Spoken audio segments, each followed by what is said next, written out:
Bonjour et bienvenue à Lumière de la Parole. Alors nous voici de retour après une petite pause nous avons laissé la place là pour la neuvaine des fondateurs. Et depuis hier, nous sommes habités par cette joie de pouvoir accueillir le pape cet été. Donc ça va être du 24 au 30 juillet, je pense que c'est ça. Et entre autres, il va venir à 3 endroits au Canada, dont ici même à Québec. Alors on est sur le branle-bas de combat pour pouvoir préparer ça. Alors, quelle joie, quelle joie. Alors, voilà, mais surtout, on va prier pour sa mission, hein, qui est une mission de justice, de paix, de réconciliation entre tous les peuples qui habitent le Canada. Alors, c'est à prier. Alors, donc, aujourd'hui, 14 mai, alors que nous fêtons dans l'Église le petit dernier, Saint Matthias, qui a pris la place de Judas dans le Collège des 12. Alors, donc, ensemble, nous nous mettons à l'écoute de l'Évangile de Jésus-Christ selon Saint Jean.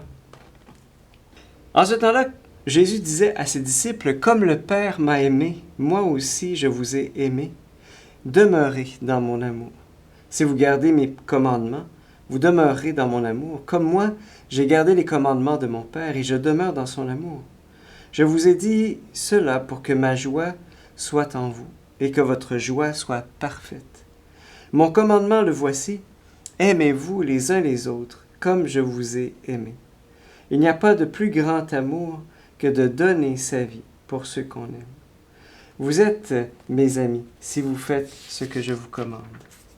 Je ne vous appelle plus serviteur, car le serviteur ne sait pas ce que fait son maître. Je vous appelle mes amis, car tout ce que j'ai entendu de mon Père, je vous l'ai fait connaître. Ce n'est pas vous qui m'avez choisi, c'est moi qui vous ai choisi et établi, afin que vous alliez, que vous portiez du fruit et que votre fruit demeure. Alors tout ce que vous demanderez au Père en mon nom, il vous le donnera. Voici ce que je vous commande, c'est de vous aimer les uns les autres. Acclamons la parole de Dieu. Louange à toi, Seigneur Jésus. L'amour est fécond. L'amour est fécond.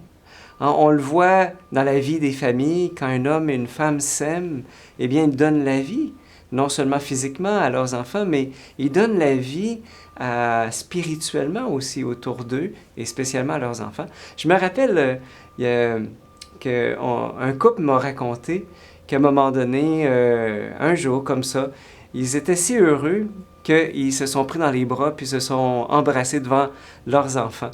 Et puis, les enfants qui étaient tout petits, eh bien, ils se sont mis à danser de joie parce que, à cause de l'amour des parents, parce qu'il y avait de l'amour. Et donc, l'amour des parents continuait de donner la vie aux petits, aux tout petits. Et donc, dans l'Évangile d'aujourd'hui, on a ces deux choses-là, l'amour et l'amour qui est fécond, la fécondité qui vient de l'amour. D'abord, aimez-vous les uns les autres comme je vous ai aimé. Et ceci, c'est moi qui vous ai choisi et établi afin que vous portiez du fruit et que votre fruit demeure. Et justement, porter du fruit, c'est ça la fécondité. Et pour que ce soit dans notre vie personnelle ou dans la vie de nos communautés chrétiennes, eh bien, est-ce que c'est pas le grand rêve que nous portons tous, porter du fruit? Mais on peut se poser la question, c'est quoi? Qu'est-ce que ça veut dire porter du fruit? Bien, c'est à chaque fois que je donne la vie autour de moi. Tu sais, une personne que je vois, que j'aide pour se sortir de la misère, c'est quand c'est voir une personne ouvrir son cœur à Jésus à cause de notre témoignage, c'est faire c'est faire la différence dans la vie d'une personne, qui était désespérée. Porter du fruit, comme disciple de Jésus, c'est vraiment donner la vie aux autres. Et dans nos communautés, pour que nos communautés puissent vraiment faire la différence dans la société, eh bien, c'est de s'entendre dire « Hey, heureusement que vous êtes là. » Heureusement que tu es là. Ou comme communauté, c'est de s'entendre dire « Heureusement que vous êtes là. » Porter du fruit, c'est non seulement notre grand désir à nous, mais c'est aussi et surtout le grand désir de Jésus. Que nous, comme chrétiens, comme disciples de Jésus, on puisse vraiment porter du fruit. Et il le dit, ce n'est pas vous qui m'avez choisi. C'est moi qui vous ai choisi et établi afin que vous alliez, que vous portiez du fruit et que votre fruit demeure. Le choix de Jésus, c'est justement pour qu'on porte du fruit.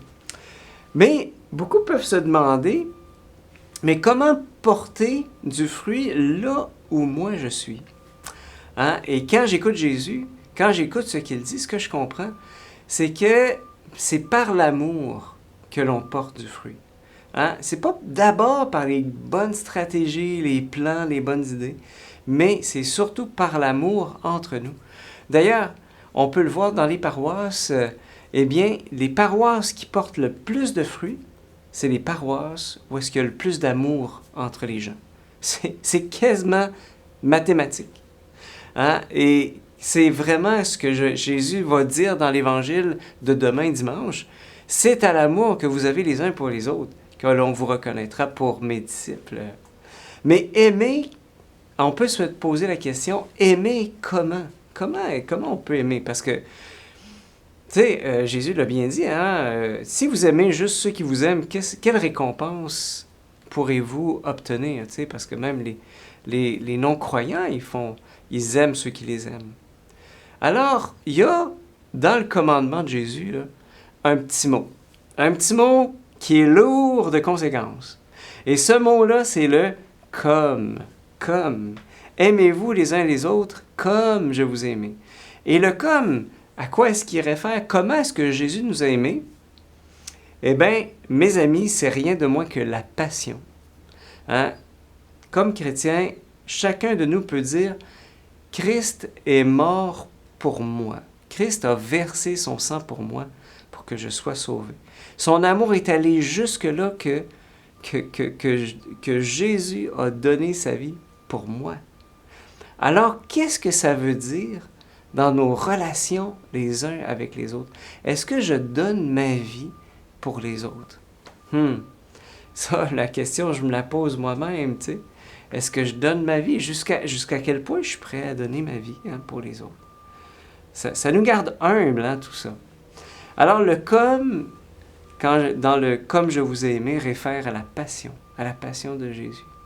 Alors, et ce qui est bien important de comprendre, c'est que c'est un commandement, donc ce n'est pas optionnel, ce n'est pas pour les autres, ce n'est pas pour les saints. Ce commandement est là, il est pour toi, il est pour moi. C'est ce que Jésus nous a donné comme commandement, c'est quelque chose. Alors, le « comme », comment il résonne pour moi aujourd'hui? Comment il résonne dans nos communautés chrétiennes? Hein? Et surtout, si mon grand désir, c'est de porter du fruit, que ma vie elle puisse servir à d'autres, elle puisse être, que je puisse donner la vie à d'autres, alors à quel amour Jésus m'appelle? C'est vraiment ça. Hein? On ne peut pas donner la vie autour de nous si on ne donne pas notre vie. Alors, prenons le temps aujourd'hui de méditer.